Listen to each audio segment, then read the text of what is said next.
ఆయన ఇక్కడ కొన్ని విషయాలు చేశాడు. ఒకటి ఏంటనంటే అపోస్తలుడైన పౌలు గారు ఎఫెసీ సంఘానికి ఎప్పుడు వెళ్ళారు అనేటువంటి సంగతి మొదట మనకు తెలియాల. అపోస్తలుడైన పౌలు తన 3వ సువార్త ప్రయాణంలో ఎఫెసీ సంఘానికి వెళ్ళినట్లుగా దేవుని యొక్క లేఖనాలు మనకి తెలియజేస్తా ఉన్నాయన్నమాట. చూడండి, ఉదాహరణకి మనం అపోస్తల కార్యాలు 18వ అధ్యాయము 19వ వచనాన్ని మనం చూసినప్పుడు పౌలు ఎఫెసీకి వెళ్ళినట్లుగా అక్కడ సహోదరులను విడిచిపెట్టి పౌలు గారు ఒక్కడే సమాజ మందిరంలోకి వెళ్ళి వాళ్ళకి వాక్యాన్ని బోధించినట్లుగా మనకి అక్కడ కనిపిస్తా ఉందన్నమాట. అపోస్తల కార్యాలు 18వ అధ్యాయంలో 19వ వచనాన్ని నేను చదువుతున్నాను. 18వ అధ్యాయం 19వ వచనంలో ఏమంటారంటే వారు ఎఫెసునకు వచ్చినప్పుడు అతడు వారిని అక్కడ విడిచిపెట్టి తాను మాత్రమే సమాజ మందిరంలో ప్రవేశించి యూదులతో తర్కిస్తా ఉన్నాడు అని మాట్లాడుతూ ఉన్నాడు. వాస్తవానికి ఇక్కడ పౌలు ఎఫెసీకి వెళ్ళటం, పౌలుతో పాటు శీల ఉన్నాడు, తనతో పాటు తిమోతి ఉన్నాడు. వీళ్ళని ఎఫెసీలు వదిలిపెట్టి పౌలు మాత్రమే సమాజ మందిరంలోకి వెళ్ళి వాళ్ళకి దేవుని యొక్క వాక్యాన్ని అందిస్తున్నాడు అనే సంగతిని మనం గమనిస్తున్నాం. అంటే దాన్ని బట్టి మనం గమనించవలసింది ఏంటి? ఎఫెసీలో పౌలు గారి ద్వారా అక్కడ సంఘం అనేది ప్రారంభించబడి ఉంది. కాబట్టి పౌలు ఎఫెసీకి తన 3వ సువార్త ప్రయాణంలో వెళ్ళటము, అక్కడ సంఘం అనేటువంటి దాన్ని ఏర్పాటు చేయటము జరిగి ఉంది అనేటువంటి సంగతిని మనం గుర్తెరగాలి. అది మొదటిగా. రెండో విషయం ఏంటంటే అదే అపోస్తల కార్యాల గ్రంథము 20వ అధ్యాయము, అపోస్తల కార్యాలు 20వ అధ్యాయము 29 నుంచి 31 వచనాలు మనం చదువుతున్నప్పుడు ఎఫెసీ సంఘ పెద్దలకి పౌలు ఇచ్చినటువంటి కొన్ని హెచ్చరికలు మనం గమనించవచ్చు. వాస్తవానికి పౌలు ఎఫెసీలో లేడు కానీ అతడు మిలేతు అనేటువంటి ఒక ప్రాంతంలో ఉన్నాడు. ఉదాహరణకి మీరు అపోస్తల కార్యాలు 20వ అధ్యాయం 17వ వచనాన్ని చూస్తే అక్కడ పౌలు ఎలా చెప్తాడు. పౌలు మిలేతులో ఉన్నాడు, ఎఫెసీకి వర్తమానం పంపించాడు, ఆ ఎఫెసీ సంఘ పెద్దలను పిలిపించాడు. అప్పుడు ఎఫెసీ సంఘ పెద్దలు మిలేతులో ఉన్నటువంటి పౌలు దగ్గరికి వచ్చారు. అప్పుడు పౌలు వారితో ఈ విషయాలు చెబుతున్నాడు అన్నమాట. నేను ఆసియాలో కాలు పెట్టిన దినము నుండి మొదలు పెట్టాడు. అంటే ఎఫెసీలో ఉన్నటువంటి సంఘ పెద్దలతో అపోస్తలుడైన పౌలు గారు తెలియజేస్తున్నటువంటి సంగతులు, కొన్ని విషయాలు తెలియజేసుకుంటూ వస్తూ 29, 31 వచనాల్లో ఏం చెప్తున్నాడు? వాడు కొన్ని హెచ్చరికలు ఇస్తున్నాడు అనమాట. ఏంటి ఆ హెచ్చరికలు అని అంటే, నేను వెళ్ళిపోయిన తర్వాత క్రూరమైన తోడేళ్లు మీలో ప్రవేశించినని నాకు తెలియను. వారు మందను కనికరింపరు మరియు శిష్యులను తమ వెంట ఈడ్చుకుని పోవాలని వంకర మాటలు పలుకు మనుషులు మీలోనే బయలుదేరుదురు. కావున నేను 3 సంవత్సరాలు రాత్రింబగళ్ళు కన్నీళ్ళు విడిచు ప్రతి మనుషునికి మానక బుద్ధి చెప్పితనని మీరు జ్ఞాపకం చేసుకుని మెలకువగా ఉండడని చెప్పేశాడు. అంటే పౌలు గారు ఎఫెసీకి వెళ్ళి ఎఫెసీలో 3 సంవత్సరాలు రాత్రింబగళ్ళు తన 3వ సువార్త ప్రయాణంలో పనిచేసి సంఘాన్ని ఏర్పాటు చేసి సంఘంలో సంఘ పెద్దలను ఏర్పాటు చేశాడు. అయితే సంఘ పెద్దలను ఏర్పాటు చేసిన తర్వాత సంఘ పెద్దలకు పౌలు గారు ఇచ్చినటువంటి హెచ్చరికలు ఏంటంటే, ఇదిగో నేను వెళ్ళిపోతాను, ఆ తదుపరి ఏం జరుగుద్దంటే క్రూరమైన తోడేళ్ళు, అబద్ధ బోధకులు అనేవాళ్ళు ప్రవేశిస్తారు. వాళ్ళు ప్రభు శరీరంలో ఉండేటప్పుడు కొన్ని అవయవాల్ని పక్కదారి పట్టిస్తారు. అలాంటి వారి విషయంలో మీరు చాలా జాగ్రత్తగా అలర్ట్ గా ఉండాలి, అందుకోసం మీరు మెలకువగా ఉండండి అని చెప్పేశాడు అనమాట. కాబట్టి పౌలు ఎఫెసీ సంఘ పెద్దలను పిలిపించి వాళ్ళకి ఇచ్చినటువంటి హెచ్చరిక అది అనే విషయాన్ని మనం గమనించాల. ఆ తర్వాత పౌలు ఎఫెసీ సంఘాన్ని ఎస్టాబ్లిష్ చేసిన తర్వాత, ఎఫెసీ సంఘాన్ని స్థాపించిన తర్వాత అతడు 3 సంవత్సరాలు అక్కడ ఉన్న తర్వాత చాలా విషయాలు వాళ్ళకు బోధించి ఉన్నాడు. బోధించిన తర్వాత అనమాట పౌలు గారు తిమోతిని పంపించాడు. ఒకసారి మనం తిమోతికి రాసిన మొదటి పత్రిక మొదటి అధ్యాయము 3-4 వచనాలు మనం చదువుతున్నప్పుడు పౌలు గారు తిమోతిని ఎఫెసీలో విడిచిపెట్టాడు అన్నమాట. కాబట్టి ఎఫెసీకి పంపించాడు, అక్కడ ఉండమని చెప్పాడు. ఆ సందేశాన్ని ఇక్కడ తన ఉత్తరంలో తెలియపరుస్తున్నాడు అన్నమాట. ఏమని చెప్తున్నాడు? 1 తిమోతి 1 అధ్యాయం 3-4 వచనాల్లోనంటే, నేను మాసిదోనియాకు వెళ్ళుచుండగా సత్యమునకు భిన్నమైన బోధ చేయొద్దనియు కల్పనా కథలను, మితాము లేని వంశావళులను, విశ్వాస సంబంధమైన దేవుని ఏర్పాటుతో కాక వివాదముతోనే సంబంధం కలిగి ఉన్నాయి కనుక వాటిని లక్ష్య పెట్టొద్దనియు కొందరికి ఆజ్ఞాపించుటకు నీవు ఎఫెసీలో నిలిచి ఉండవలనని నిన్ను హెచ్చరించిన ప్రకారము ఇప్పుడును హెచ్చరించున్నాను అని చెప్పాడు. అంటే ఎఫెసీ సంఘంలో ఉన్నటువంటి ప్రాబ్లమ్స్ అన్నమాట. ఎఫెసీ సంఘంలో ఎలాంటి ప్రాబ్లమ్స్ ఉన్నాయి, ఎలాంటి సమస్యలు ఉన్నాయి అంటే, ఎఫెసీలో ఉన్న క్రీస్తు ప్రభు సంఘంలో సత్యానికి భిన్నమైన బోధలు జరుగుతున్నాయి. వాళ్ళు అక్కడ లేనిపోని కల్పనా కథలు చెప్తా ఉన్నారు. అలాగే వివాదాలు వాళ్ళ మధ్య ఉన్నాయి. కాబట్టి వీటిని అన్నిటిని మీరు లక్ష్య పెట్టొద్దు అని నువ్వు చెప్పాలి. వెళ్ళి ఎఫెసీకి వెళ్ళి వాటిని లక్ష్య పెట్టొద్దని నువ్వు కొందరికి ఆజ్ఞాపించాలి. అంటే అందరూ ఇలాంటి సమస్యలు లేరు. ఎఫెసీ సంఘంలో కొంతమందిలో ఇలాంటి సమస్యలు ఉన్నాయి. కాబట్టి ఆ సమస్యలు అనేవి ఎవరిలో ఉన్నాయో వారికి నువ్వు ఏం చెప్పాలా అని అంటే, వాటిని మీరు లక్ష్య పెట్టొద్దు అని నువ్వు కొందరికి ఆజ్ఞాపించడానికి ఎఫెసీలో నిలిచి ఉండవాలని తిమోతి అని నిన్ను, పౌలని నేను హెచ్చరించాను. ఇప్పుడు కూడా నేను నిన్ను హెచ్చరిస్తున్నానని చెప్పాడు అనమాట. కాబట్టి ప్రియమైన సహోదరులారా, మనం మొదటగా గమనించవలసిన సంగతి ఏంటంటే, ఒకటి, పౌలు ఎఫెసీలో సంఘాన్ని ప్రారంభించి ఉన్నాడు. అతడు ఎఫెసీలో సంఘ పెద్దలను ఏర్పాటు చేసి ఉన్నాడు. తర్వాత పౌలు గారు తిమోతిని ఎఫెసీకి పంపించి వాళ్ళని హెచ్చరించమని చెప్పాడు అనమాట. ఇవి మనం మొట్టమొదటిగా గమనించవలసిన సంగతులు. ఎందుకు ఈ విషయాన్ని మనం ఆలోచించామంటే, ప్రకటన గ్రంథం 2వ అధ్యాయంలో ఎఫెసీలో ఉన్న సంఘదూతకి ఎలాగ రాయము అని మాట్లాడారు పరిశుద్ధాత్ముడు గ్రంథకర్త అయిన యోహాను గారి ద్వారా. కాబట్టి పౌలు ఎఫెసీ సంఘానికి ఎప్పుడు వెళ్ళాడు, అక్కడ సంఘాన్ని ఎలా ప్రారంభించి ఉన్నాడు, అక్కడ పరిస్థితులు ఏంటి అనేవన్నీ కూడా మనకు తెలియాలని అంటే ఖచ్చితంగా మనం అపోస్తలుల గారి 18వ అధ్యాయము చదవాలా, ఆ తర్వాత 20వ అధ్యాయం 17వ వచనాన్ని చదవాలా.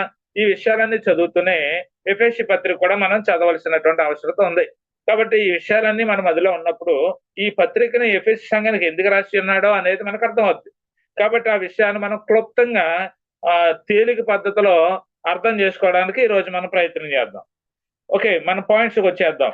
మొట్టమొదటిగా మనం గమనించవలసింది ఏంటంటే, వారు అంటే ఎఫెసీలో ఉన్నటువంటి సంఘం వారు, ఎఫెసీలో ఉన్నటువంటి సంఘపు వారు ఎలాంటి అభినందనలు పొందుతున్నారు అనేది మనం గమనిద్దాం. అభినందనలు అంటే వాళ్ళని ఎలాగా మెచ్చుకుంటున్నాడు వాళ్ళని ఎలా మెచ్చుకుంటున్నాడు గ్రంథకర్త అని యోహాను అనేది ఇక్కడ మనము గమనించవలసినటువంటి అవసరత ఉంది. చూడండి, ఇక్కడ కొన్ని విషయాలు మనం గమనించేద్దాం.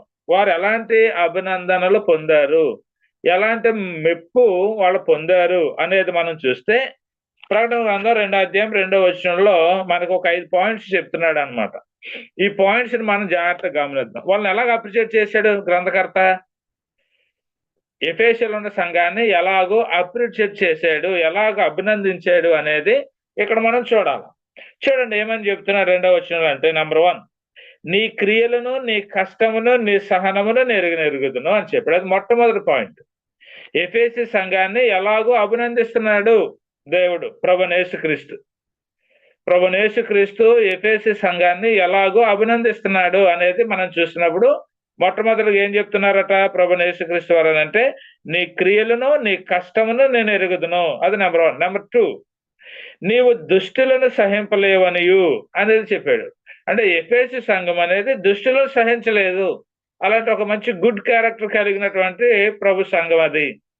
నెంబర్ 3, అపోస్తలులు కాకియే తాము అపోస్తలమని చెప్పుకుని వారిని పరీక్షించి వారు అబద్ధికులని నీవు కనుగొంటివి. అది చాలా గొప్ప సంగతి. ఎఫెసీ సంఘము ప్రభువైన యేసుక్రీస్తుని గురించిన జ్ఞాన విషయంలో ఎంత మెచ్యూర్డ్గా ఉన్నారో ఒకసారి మనం గమనించేద్దాం.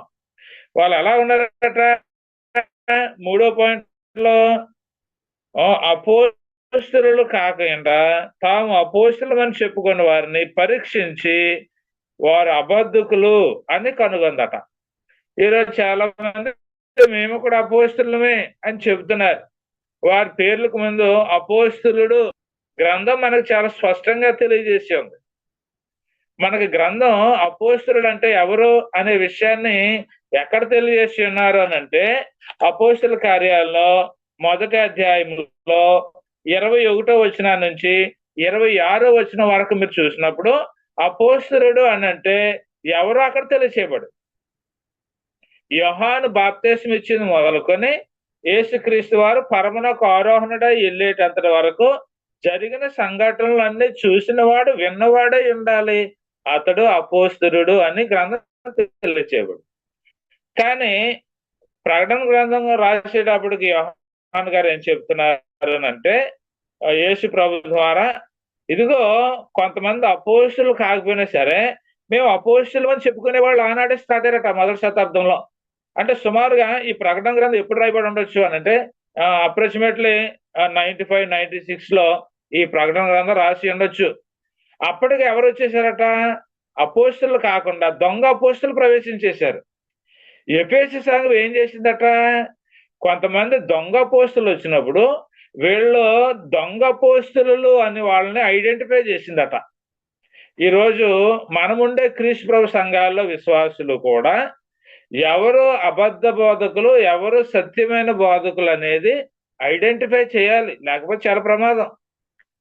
ఎఫెసీలో నుంచి సంఘ పెద్దలను పిలిపించి పౌలు, ఇందాక మనం చదివాం కదా అపోస్తల కార్యాలు 20వ అధ్యాయంలో 29 నుంచి 32 వచనాల్లో, ఎఫెసు నుంచి సంఘ పెద్దలను పిలిపించి వాళ్ళని హెచ్చరిస్తున్నాడు. ఏమని? నేను వెళ్ళిపోయిన తర్వాత క్రూరమైన తోడేలు మీ దగ్గరకు వచ్చి మందని వారితో పాటు తీసుకెళ్ళిపోవడానికి ప్రయత్నం చేస్తారని. ప్రియమైన దేవుని పిల్లలు గమనించండి, మనం పనిచేసేటువంటి ప్రభు స్థానిక సంఘాలను ఎంతో ఉన్నతమైన వాక్య జ్ఞానంతో పెంచాలని అంటే సువార్థికుడు అన్ని సందర్భాల్లో సంఘమును అంటి పెట్టుకుని ఉండలేడు. ఎందుకనంటే అతడు మానవ మాత్రుడు, అతడు తన కుటుంబాన్ని పోషించుకోవాలి. ఆ క్రమంలో సంఘానికి కొంచెం దూరం అవ్వచ్చు కొన్నిసార్లు. అలాంటప్పుడు అబద్ధ బోధకులు సంఘం దగ్గరకు ప్రవేశించి మాయ మాటలు చెప్పి సంఘాలను డిస్టర్బ్ చేసేటువంటి అబద్ధ బోధకులు ఉన్నారు ఈ రోజున. కేవలం ఈ రోజునే కాదు, అది 1వ శతాబ్దంలోనే ఉన్నారట. కానీ ఎఫెసు సంఘము ఏం చేసిందట? అపోస్తులు కాకుండా మేము అపోస్తులు అని చెప్పుకునే వారిని పరీక్షించి వారు అబద్ధకులని కనుగొన్నదట ఎఫెసు సంఘం. అది 3వ పాయింట్. 4వ పాయింట్ మనం చూస్తే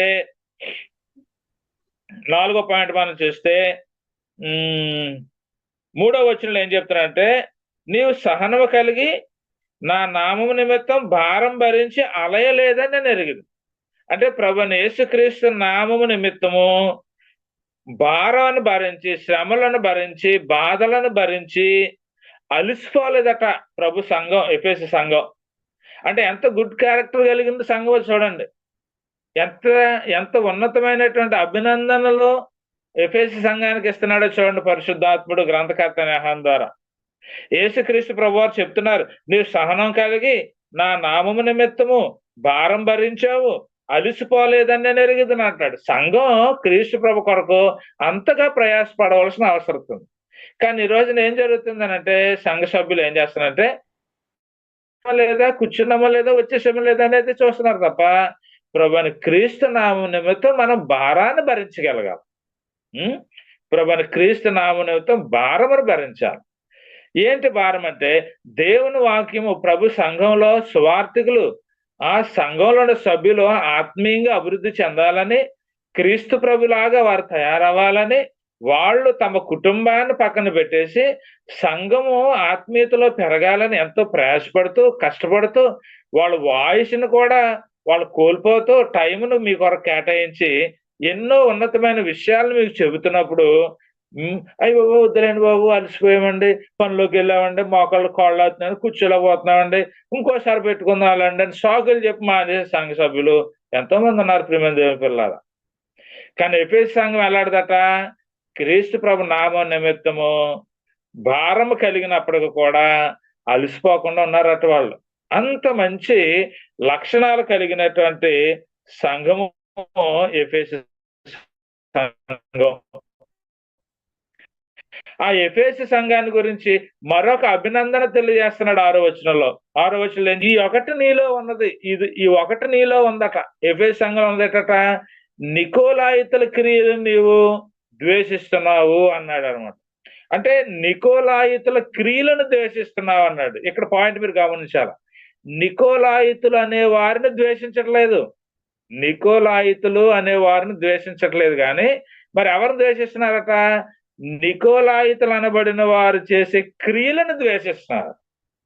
ఈ రోజున మనం గమనించవలసింది ఏంటంటే, ఎఫెసీ సంఘాన్ని నుంచి నేర్చుకోవాల్సింది ఏంటంటే, మనము ఒక వ్యక్తిని కాదు, వ్యక్తిని ద్వేషించడం కాదు, ఆ వ్యక్తి చేసే పనిని ద్వేషించాలి. ఫర్ ఎగ్జాంపుల్, నేను కొన్ని పనులు చేస్తున్నాను, నేను చేసే పనులు కొంతమంది నచ్చట్లేదు. అప్పుడు వాళ్ళు ఎవరిని ద్వేషించాలా? నన్ను కాదట, నేను చేసే పనులను ద్వేషించాలా. క్రీస్తు ప్రభు చెప్తున్న మాట ఏంటంటే, నికోలాయితుల బోధలని లేదా నికోలాయితులు అనబడిన వారి క్రియలను ఎఫెసీ సంఘం ద్వేషిస్తుంది, నికోలాయితులను కాదు అనే విషయాన్ని ఇక్కడ మనం గుర్తెరగవలసినటువంటి అవసరం ఉందని మనం గమనించాలి. చూడండి, ఈ 5 పాయింట్స్ కూడా ఎఫెసీ సంఘాన్ని అభినందిస్తూ మెచ్చుకుంటూ ఈ విషయాలను తెలియజేశాడు. మనం ఇప్పటి వరకు చదివినటువంటి ఈ 2వ వచనము 6వ వచనాన్ని మీరు బేస్ చేసి ఎఫెసీ సంఘము ఎలాంటి పరిస్థితుల్లో ఉంది అని అంటే, ఇట్స్ వెరీ గుడ్ అని అనిపిస్తుంది. మనకి వెరీ గుడ్ అనిపిస్తుంది. చాలా మంచి ప్రవర్తన కలిగినటువంటి, మంచి ఆలోచన కలిగినటువంటి సంఘంగా మనకి ఎఫెసీ సంఘం ఇక్కడ కనిపిస్తా ఉంది. అయితే రెండో విషయాన్ని మనం ఆలోచన చేసినట్లయితే, రెండో అధ్యాయం 5వ వచనంలో వాళ్ళ గురించి మరొక విషయం తెలియచేయబడింది. సెకండ్ పాయింట్ లో మనం ఆలోచించవలసింది ఏంటంటే, 2వ అధ్యాయం 5వ వచనంలో ఏమని మాట్లాడారంటే, నీవు ఏ స్థితిలో నుండి పడుతావో అది జ్ఞాపకం చేసుకుని మారు మనసు పొంది ఆ మొదటి క్రియలను చేయము. అట్లు చేసి మారు మనసు పొందితేనే సరి, లేని ఎడల నేను నీ యొద్దకు వచ్చి నీ దీపస్తంభమును దాని చోటు తీసివేతును అని చెప్పాడు. సో ఈ 5వ వచనంలో మనకి తెలియచేయబడుతున్న సంగతి ఏంటంటే, ఎఫెసీలో ఉన్నటువంటి సంఘం వారు చేసినటువంటి తప్పు ఏంటో ఇక్కడ తెలియజేస్తాం. 6వ వచనం, 2వ వచనం అంతా చదివాము, 6వ వచనాన్ని చదివాము. ఎంత చక్కగా వాళ్ళని అభినందించాడు ఆయన, ఎంత చక్కగా మెచ్చుకున్నారు. ఇది ఆలోచిస్తూ 5వ వచనంకి వచ్చేటప్పటికి ఎఫెసీ సంఘం చేస్తున్నటువంటి తప్పు ఏంటో అక్కడ తెలియజేశారు. వాళ్ళు చేస్తున్న తప్పు ఏంటట? తొలి ప్రేమను విడిచిపెట్టారు, మొదటి ప్రేమను వదిలేశారు. అది వాళ్ళు చేసిన తప్పు. అందుకని ఏం చెప్తున్నాడనంటే, సంఘములో మొదటి ప్రేమ అనేది ఎలాగుండాలో అనేది మనకు తెలియాలి. మన సంఘంలో సభ్యులమైనప్పుడు ఆ సంఘ సభ్యులమైన తొలి రోజున సంఘం మీద మనకు ఎలాంటి ప్రేమ ఉందో ఒకసారి మనల్ని మనం జ్ఞాపకం చేసుకోవాలి. ఇక్కడ ఎఫెసీ సంఘాన్ని గురించి మాట్లాడింది ఏంటంటే,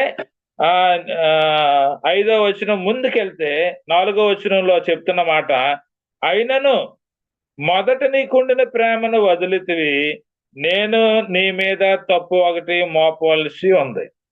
4వ వచనంలో ఆ మాట తెలియజేశారు. అయినను మొదట నీకుండిన ప్రేమను నీవు వదిలింది. మొదటి ప్రేమ అన్నాడు అనమాట. తొలి ప్రేమను సంఘం వదిలేసిందట ఎఫెసీ సంఘం. ఎంత గుడ్ క్యారెక్టర్స్ కలిగి ఉండి, ఎంత మంచి అభినందనలు పొందుతున్నటువంటి సంఘము, అబద్ధ బోధకులను కూడా గుర్తించగలిగేటువంటి సంఘము ఏం చేసిందని చెప్తున్నాడు? మొదట తనకుండిన ప్రేమను వదిలేశారు. అసలు సంఘంలో మొదటి ప్రేమ ఎలా ఉంటది అనేది ఒకసారి మనం గమనిద్దాం. ఫస్ట్ పాయింట్ గా. 2లో మొదటి పాయింట్ ఏం చేద్దాం అంటే, అసలు సంఘంలో మొదటి ప్రేమ ఎలా ఉంటది అనే విషయాన్ని మనం ఆలోచన చేస్తే, హెబ్రీ రచయిత ఇలా మాట్లాడుతూ ఉంటాడు. ఒకసారి హెబ్రీలు రాసిన పత్రిక 10వ అధ్యాయంలో మనం చూసినట్లయితే, హెబ్రీలు రాసిన పత్రిక 10వ అధ్యాయము 32వ వచనం నుంచి 39వ వచనం వరకు రాయబడినటువంటి సంగతులను మనం గమనిస్తే, మొదటి ప్రేమ అనేది ఎలాగుందో కొన్ని విషయాలు మనం చదివి ముందుకు వెళ్ళటానికి ప్రయత్నం చేద్దాం. హెబ్రీలు రాసిన పత్రిక 10వ అధ్యాయం 32 నుంచి 39వ వచనం వరకు ఆ మొదటి ప్రేమ అనేది ఎలా ఉంటుందో అనేటువంటి సంగతులు ఇక్కడ మనం గమనిద్దాం. చూడండి ఒకసారి 32వ వచనంలో, అయితే మీరు వెలిగించబడిన మీదట, వెలిగించబడటం ఏంటి? మీరు రక్షణ పొందిన తర్వాత బాప్తిసం పొందారు, మీరు వెలిగించబడ్డారు. ఓకే. శ్రమలతో కూడిన గొప్ప పోరాటమును సహించిన పూర్వపు దినాలు జ్ఞాపకం చేసుకోండి. అంటే మీరు రక్షణ పొందినటువంటి రోజున మీరు పడిన శ్రమలో మీ కుటుంబస్తుల ద్వారానో, మీ బంధువుల ద్వారానో, లేకపోతే మీ స్నేహితుల ద్వారానో, లేదంటే మీ ఇరుగు పొరుగు వారి ద్వారానో ఏంటి మీరు ప్రభువుని తెలిసేసుకున్నారా? రక్షణ పొందేశారా? అంటే మమ్మల్ని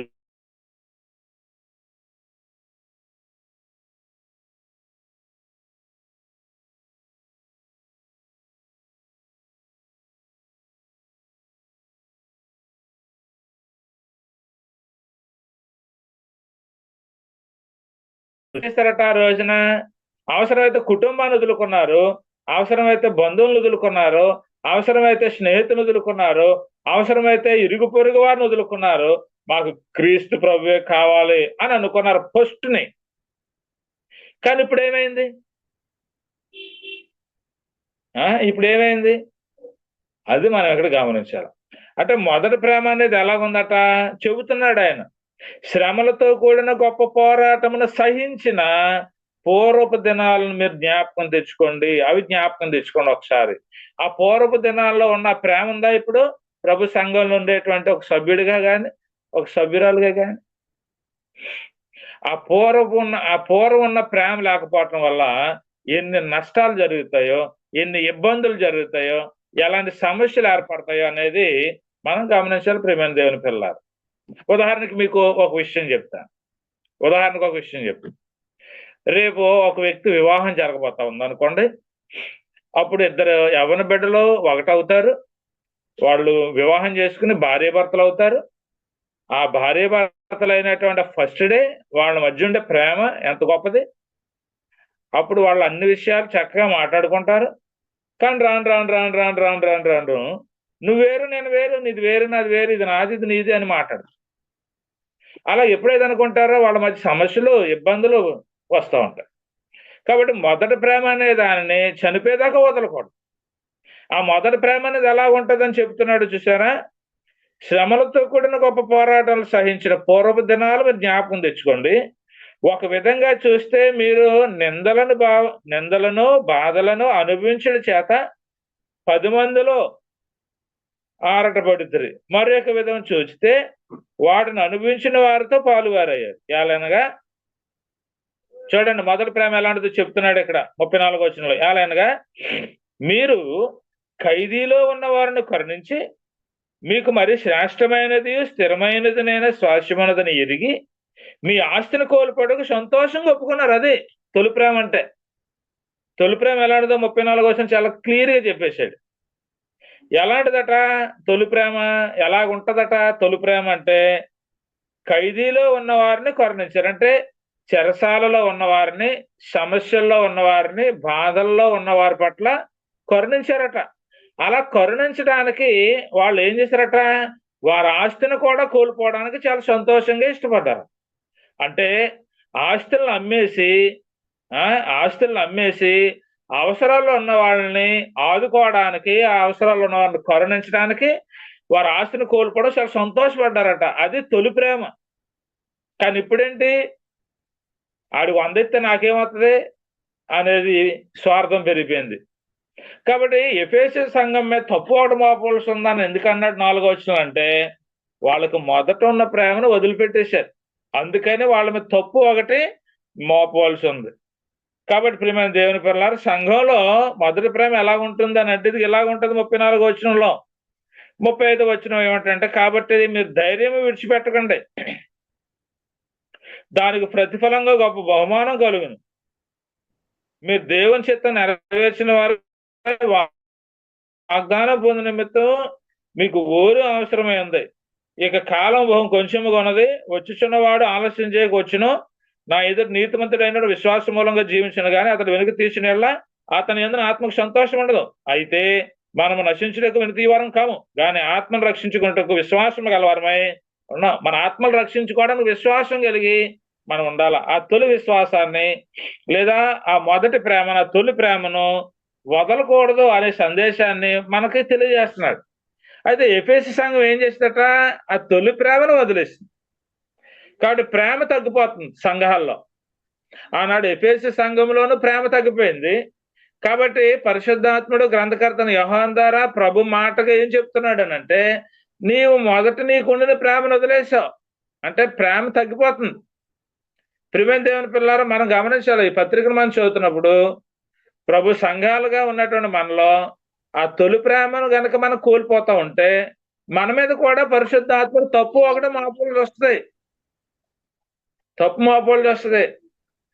నేను వ్యభిచారం చేయలేదు, నేను దొంగతనం చేయలేదు, నేను హత్యలు చేయలేదు, నేను ఎవరిని మోసం చేయలేదు, నేను అబద్ధం ఆడలేదు, కాబట్టి నాకు పరలోకం ఉంటుందని మనం అనుకుంటాం. కానీ ఆ తొలి ప్రేమను వదిలేస్తే గనక తప్పు ఒకటి మోపాల్సి వస్తుంది.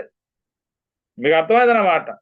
కాబట్టి ప్రియమైన స్నేహితులారు గమనించాలా, ఇలాంటి ప్రేమ అనేది, ఆ మొదటి ప్రేమ తగ్గిపోవడానికి గల కారణం ఏంటి? ప్రభువైన యేసుక్రీస్తు వారు మాట్లాడుతూ ఇలా చెప్పారు. మత్తయి సువార్త 24 అధ్యాయము 12వ వచనాన్ని మీరు చూస్తే, ఆ తొలి ప్రేమ తగ్గిపోవడానికి గల కారణం, ఆ తొలి ప్రేమ తగ్గిపోవడానికి గల కారణం ఏంటో ప్రభువైన యేసుక్రీస్తు వారు మనకు తెలియజేసి ఉన్నారు.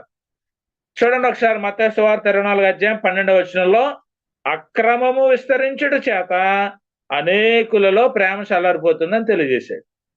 కాబట్టి ప్రభు సంఘాలలో ఉండేటువంటి మనుషుల మధ్య అక్రమం విస్తరించకూడదు, క్రమంలో పెరగాలి. మనము క్రమంగా పెరగాలి. అక్రమంగా పెరిగితే అది చాలా నష్టానికి మనల్ని నడిపిస్తుంది, చాలా సమస్యల్లో మనం పడతాం. కాబట్టి మనలో అక్రమం కాదు ఉండవలసిందే, క్రమం ఉండాలి. అక్రమము ఉంటే ఎంత నష్టమో తెలుసా? ప్రభువైన యేసుక్రీస్తు వారు అక్రమము చేసేవారిని అవాయిడ్ చేస్తాడు, ఆయన వదిలేస్తాడు, దూరంగా గెట్టేస్తాడు. ఫర్ ఎగ్జాంపుల్ మత్తయి సువార్త 7వ అధ్యాయంలో అక్రమము చేసేవారి గురించి ఆయన మాట్లాడిన మాట ఏంటంటే, మత్తయి రాసిన సువార్త 7వ అధ్యాయము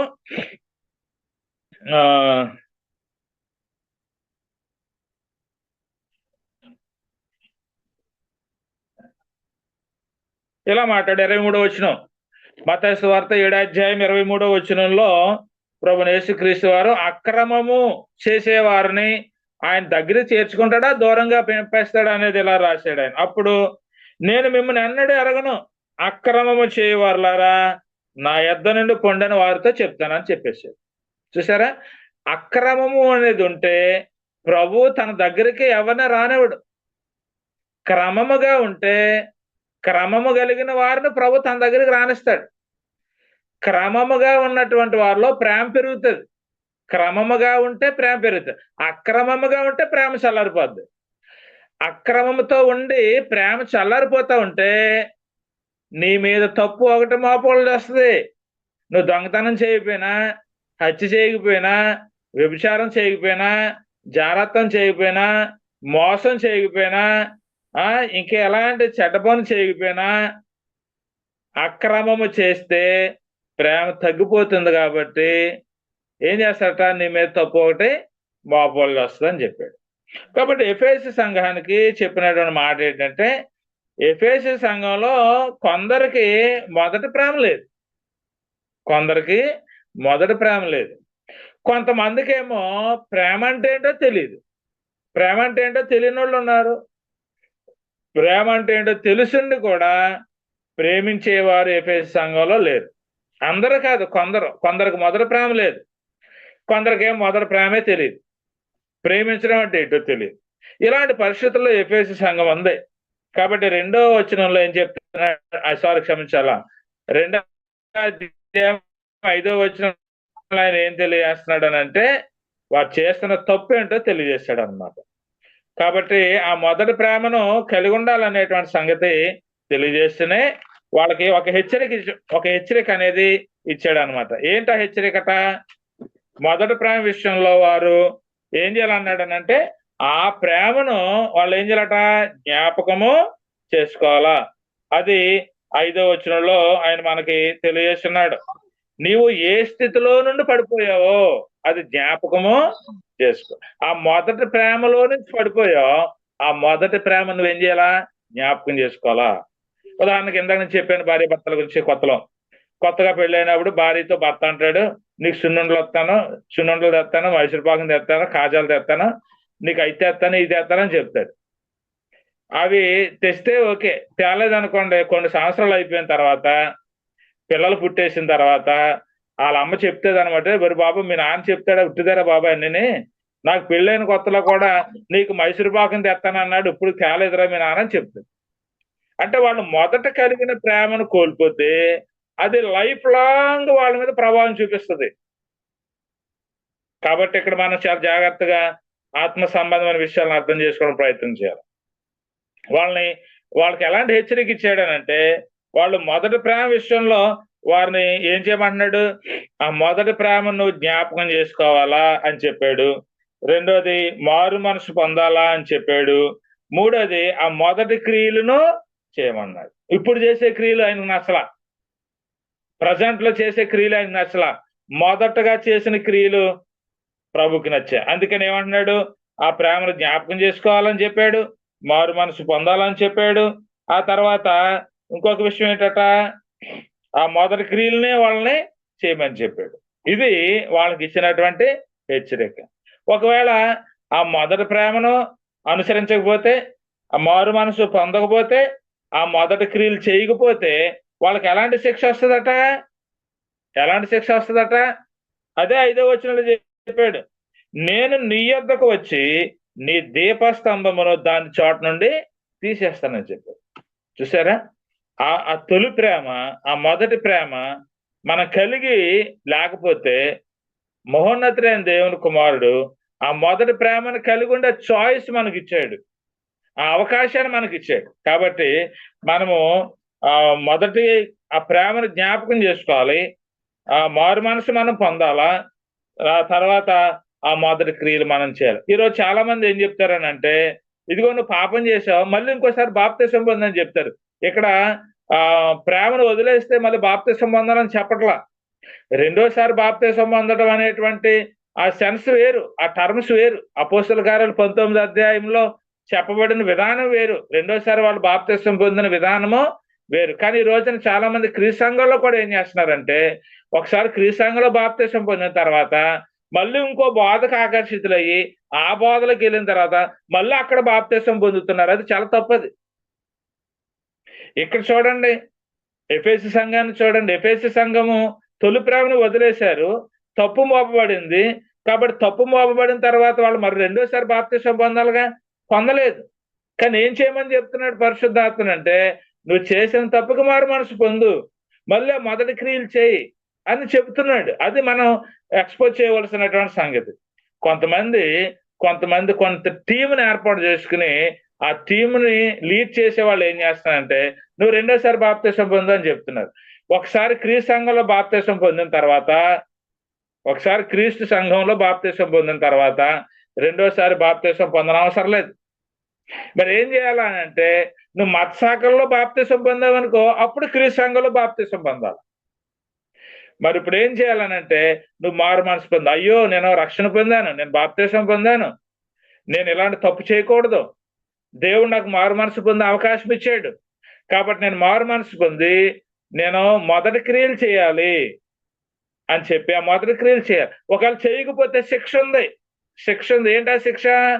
నీ యొద్దకు వచ్చి నీ దీపస్తంభాన్ని తీసేస్తానంటున్నాడు. దీపస్తంభాన్ని తీసేయడం ఏంటంటే, నేను చంపేస్తానంటున్నాడు అనమాట, నువ్వు సస్తావు అని చెప్పేసాడు. కాబట్టి ప్రియమైన దేవుని పిల్లారా, ఎఫెసు సంఘంలో జరుగుతున్నటువంటి పరిస్థితులు ఇవి. తర్వాత ఆఖరిగా మనం ఏం చేస్తామనంటే, మనము జయించాలనేటువంటి సంగతిని ఆయన తెలియజేశాడు. జయించాలి. 7వ వచనంలో మనం చూసినట్లయితే ఆయన ఇలాగ తెలియజేశాడు, చెవిగలవాడు ఆత్మ సంగములతో చెబుచున్న మాట వినుగాక, జయించు వానికి దేవుని పరదేశంలో ఉన్న జీవవృక్ష ఫలమును భుజింపనెత్తును అని చెప్పాడు. జయించు వానికి దేవుని పరదేశంలో ఉన్న జీవవృక్ష ఫలమును భుజింపనెత్తును అని చెప్పాడు అనమాట. జీవవృక్ష ఫలం ఎక్కడుందట? పరదేశంలో ఉంది. ఫర్ ఎగ్జాంపుల్, జీవవృక్ష ఫలము అనేది మనం ఎప్పుడో ఎక్కడో చదివాం. మీరు బైబిల్ చదివినప్పుడు అది ఎక్కడో చదివుంటారు. అది ఎక్కడ చదివారు అని అంటే, ఆదికాండం 3వ అధ్యాయంలో ఆ జీవవృక్ష ఫలాన్ని గురించినటువంటి సంగతులని మనం చదివి ఉన్నాం. ఒకసారి అక్కడికి వెళ్తే, అక్కడ ఆదాము చేసినటువంటి లేదా ఆదాము అవ్వలు చేసినటువంటి పాపానికి ప్రతిగా దేవుడు ముందు జాగ్రత్త కొరకు ఏం చేశాడనంటే, ఇదిగో ఆదాము మనలో ఒకని వంటి వాడాడు. 22వ వచనం నుంచి, ఆదికాండం 3:22 ఏం చెప్తున్నాట? అప్పుడు ఆదాము దేవుడని యెహోవా ఇదిగో మంచి చెడులను ఎరిగినట్లు ఆదాములో ఒకని వంటి వాడయ్యాను. కాబట్టి అతడు ఒకవేళ తన చేయి చాచి జీవవృక్ష ఫలమును కూడా తీసుకుని తిని నిరంతరము జీవించునేమో అని దేవుడని యెహోవా అతడు ఏ నేల నుండి తీయబడినో దాన్ని సేద్యవర్షులకు ఏదేనులో నుండి ఆ తోటలోంచి అతన్ని పంపేసి అప్పుడు ఆయన ఆదామును వెళ్ళగొట్టిన ఏదేను తోటకు తూర్పు దిక్కున కెరూబులను జీవవృక్షమునకు పోయే మార్గమును కాచుటకు ఇటు అటు తిరుగులాడుచున్న ఖడ్గజ్వాలలను నిలబెట్టాడు. అంటే ఆదాము నాడు ఏదేనులో తినకుండా ఉండాలని నెట్టేసి అగ్నిజ్వాలలను కాపలా పెట్టినటువంటి ఆ జీవవృక్ష ఫలాన్ని జయించిన వానికి ఇస్తానని చెబుతున్నాడు ప్రకటన గ్రంథంలో యోహాను ఎఫెసు సంఘానికి. కాబట్టి మనము పాపాన్ని, శాపాన్ని, లోకాన్ని జయించగలగాలి. ఆదామవలో అపవాది చెప్పు చేతల్లోకి వెళ్ళిపోయి దేవుడు తినొద్దు అని చెప్పిన పండును తినేశారు. ఈరోజు మనం దేవుడు చెయ్యొద్దు అనే పనులు చేస్తే జాగ్రత్త సుమా, దేవుడు భుజింపనిస్తానని చెప్పిన జీవవృక్ష ఫలాన్ని తినే అవకాశాన్ని మనం కోల్పోతాం.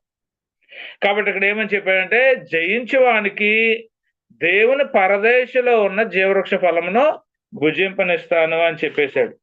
కాబట్టి పరదేశంలో ప్రవేశించే అవకాశం మనము కోల్పోకూడదు. పరదేశంలో ప్రవేశించే అవకాశాన్ని ఎలా కోల్పోతామంటే ఆ మొదటి ప్రేమను వదిలేస్తే.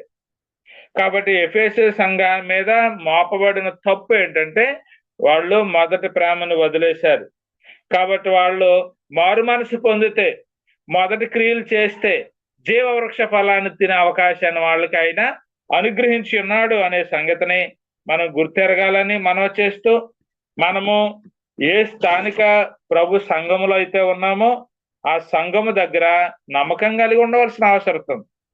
కాబట్టి ఆఖరిగా మనం గమనించవలసిన సంగతులు ఏంటంటే మన సంఘము క్రీస్తు దగ్గర మెప్పు పొందేటట్టుగా ఉండాలి. మనమున్న క్రీస్తు సంఘం ఆన్లైన్ లో ఉన్నటువంటి దేవుని పిల్లలు డిఫరెంట్ వేరు ప్లేసుల్లో ఉన్నటువంటి బిడ్డలు. కాబట్టి మనం గమనించవలసింది ఏంటంటే మనం ఉన్నటువంటి క్రీస్తు ప్రభు యొక్క సంఘం దగ్గర మెప్పు పొందాలి. మన క్రీస్తు సంఘము మీరున్న స్థానిక సంఘమేటట్టుగా ఉండాలి. రెండవది, క్రీస్తు మన సంఘంపై ఎన్ని తప్పులు మోపుతున్నాడో కూడా మనం గమనించాలి. ఎఫెసు సంఘం మీద ఒక తప్పు మోపాడు. ఎఫెసు సంఘం మీద ఒక తప్పు మోపాడు. ఏంటది? మొదటి వారికి ఉండిన ప్రేమ వదిలేశారు, అది తప్పు. తర్వాత మిగిలిన సంఘాల గురించి చూస్తాము. ఆ సంఘాల మీద ఎలాంటి తప్పులు మోపాడు ప్రభు యేసుక్రీస్తు అనేది స్థానిక సంఘం మీద క్రీస్తు ప్రభు ఎన్ని తప్పులు మోపుతాడు అది మనం గమనించాలి. మూడోది, మన ఇంటిలో లేదంటే మన సంఘంలో తొలి ప్రేమ ఉందో లేదో కూడా మనం చూసుకోవాలి. మన ఇంటిలో, మన కుటుంబంలో, మనం ఉన్నటువంటి స్థానిక సంఘంలో మనం కలిగిన మొదటి ప్రేమ ఉన్నదా లేదా అనేది ఒకసారి ఆలోచించాలి. మన ఇంటిలో తొలి ప్రేమ అంటే పెళ్ళైనప్పుడు భార్యాభర్తలకు ఉన్నప్పుడు ఎలాంటి ప్రేమ ఉంది, ఇప్పుడు ఆ ప్రేమ ఉందా లేదా? ఒకవేళ పెళ్ళైనప్పుడు ఆ ప్రేమ ఇప్పుడు లేకపోతే ఇప్పుడు నువ్వు మారు మనసు పొందు, మళ్ళీ ఆ మొదటి ప్రేమను కనుపరచు. సంఘానికి నువ్వు సభ్యుడిగా హాజరైన తొలి రోజున నీ ప్రేమ ఎలాంటిదో, ఇప్పుడు ఎలాంటి ప్రేమ ఉందో ఒకసారి నువ్వు పరీక్షించుకో. ఆ తొలి ప్రేమను వదిలేస్తే తప్పు మోపుతాడు. రెండో సరి చేసుకునే అవకాశం ఇచ్చాడు ఆయన. సరి చేసుకోకపోతే దీపస్తంభాన్ని దాని చోటు నుండి తీసేస్తాడు. ఇది ఎఫెసు సంఘాన్ని గురించి మహోన్నతుడైన దేవుడు తెలియజేసిన సంగతి. దేవుని చిత్తమైతే నెక్స్ట్ వీక్ మరొక సంఘాన్ని గురించి మనం ఆలోచన చేసి ఈ 7 సంఘాల గురించినటువంటి సంగతులను ఆలోచన చేద్దాం.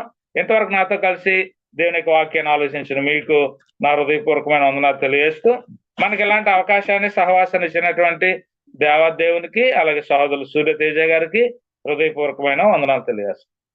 థ్యాంక్ యూ వెరీ మచ్ అందరూ.